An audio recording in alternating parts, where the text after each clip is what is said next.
It's been 4 years since the implementation of the National Prescription Drug Plan. Find out its impact on business coming up in the Bahamas tonight. Plus, a war of words outside of court. Find out why. And ZNS goes green this week. Find out how the sun goes green on Cat Island. The Bahamas Tonight starts now.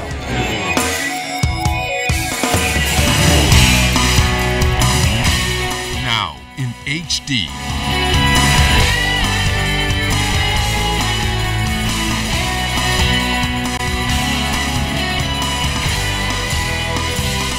ZNS Network presents The Bahamas Tonight.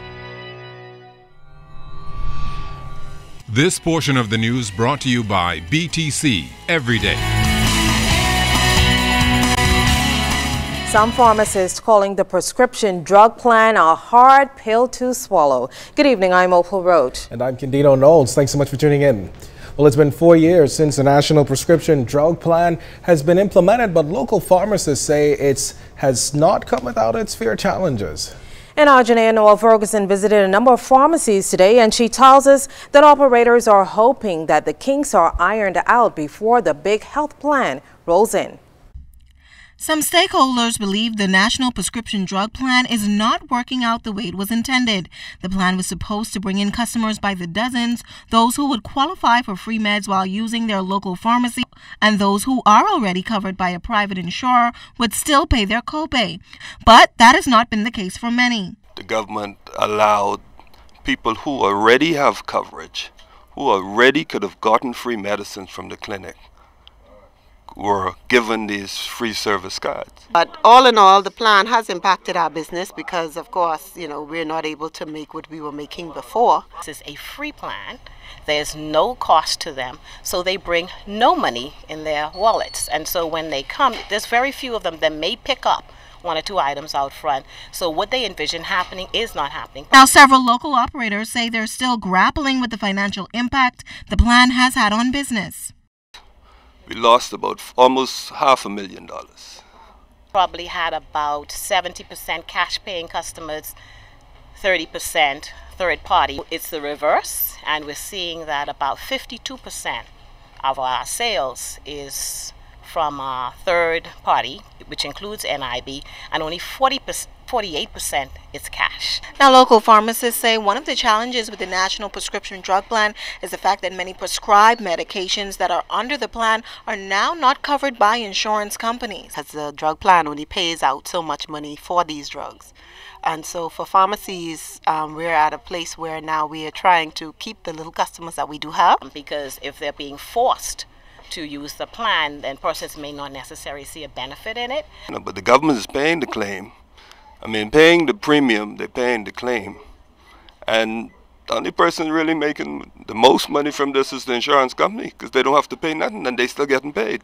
However, some operators noted that while the plan has its challenges, the overall goal of the plan is working. People are now will be able to afford their medications. If it's going to be free, they'll be able to get access to services where they can actually take the drugs and they'll be able to afford the drugs, and that's been really great for them. These pharmacists hope to get a lot of these issues resolved before the plan is expanded with the National Healthcare Plan set to come on stream by January of next year. Janaea Noel Ferguson, ZNS Network News. In other news tonight, Canada is now advising its citizens to exercise a high degree of caution, especially when traveling to Nassau due to high rates of crime. The Canadian government has also raised its alert status from normal. Bahamas High Commissioner to Canada, His Excellency Kelsey Johnson, says he was not alerted by the Canadian government on that travel warning, which was issued last week, but he did admit that many of his diplomatic colleagues asked him about the crime happening here. Nassau has crime, like Canada has crime, like every other country has crime. I say, and it is the duty of a government to warn its citizens and ask them to be cautious when they travel to any country where their safety is concerned. What I try to say to Canadians here, that the crime that happens in the Bahamas does not really touch the tourists. Now, speaking of damage control, the Bahamian diplomat is offering this advice to the Ministry of Tourism. The Ministry of Tourism may wish to make a statement in this regard that can be seen throughout the world, or seen throughout Canada, or throughout the United States, because of the increase in murders in our country. And now from the courts, nearly 1 week after a young man was gunned down in the Fox Hill area, the two believed to be responsible for the crime faced a magistrate today. 27-year-old Lyndon Prosper and a 16-year-old are accused of killing Dakil Curry. As the two suspects were escorted to court, insults could be heard, resulting in a war of words between those outside. In court, Chief Magistrate Joyanne Ferguson Pratt pleaded with the minor to act like a child and enjoy his youth because prison is not the place for him. Both the minor and his guardian requested that he be sent to the Simpson Penn School for Boys as opposed to Her Majesty's prisons for fear of safety. However, that request was denied. The two have been remanded to prison and they're expected back in court on November 18th. Well, debate on the gaming bill began in the upper chamber this morning. The bill is being touted as part of a much larger national plan. Now, government leader in the upper chamber says it's a plan for strong economic growth with developments from Abaco in the north to Inagua in the south. Here's why Senator Allison Maynard Gibson says the government must protect the economy against any potential financial threats. Carla Palmer has that. Senator Allison Maynard Gibson says history will reflect this PLP government as being responsible and courageous in making the big decisions. That's what she says the task of achieving this gaming legislation requires: vigilance, vision, and leadership. She says the government chose to confront the realities of regulating the illegal numbers business, not only out of respect for the rule of law, but to protect the financial reputation of the Bahamas against blacklisting. And there's an enhanced potential for criminal activities which may go undetected if appropriate monitoring controls are not in place. As I have said earlier, the most significant of these are money laundering and the financing of terrorism.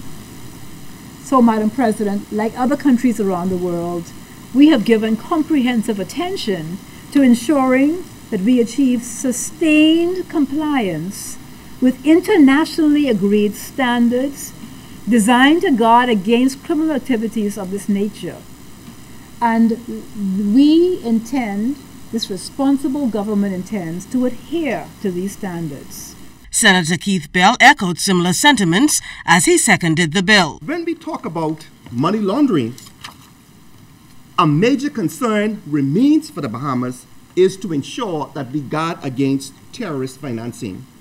So, Madam President, regardless of the noise in the market, we here today must ensure, if only for the reason to guard against terrorist financing, this piece of legislation must be passed. Opposition Senator Kwesi Thompson is opposed to the bill. He says his reasons are not political. He says he profoundly disapproves of the gaming bill because he feels the bill is contrary to the will of the people following the referendum. I do not support these bills because at present it is unclear whether the bills satisfy the concerns of the central bank, who in their latest statement indicate they recently received the bills and were reviewing them, but did not give a definitive position. In addition, the private banks who expressed concerns about even if these businesses are regulated, whether they are prepared to accept their money and do business with them. These banks similarly have not expressed a definitive position after the bills have been tabled. The debate continues. I'm Carla Palmer for ZNS Network News. This portion of the news is brought to you by Lux Men's Warehouse.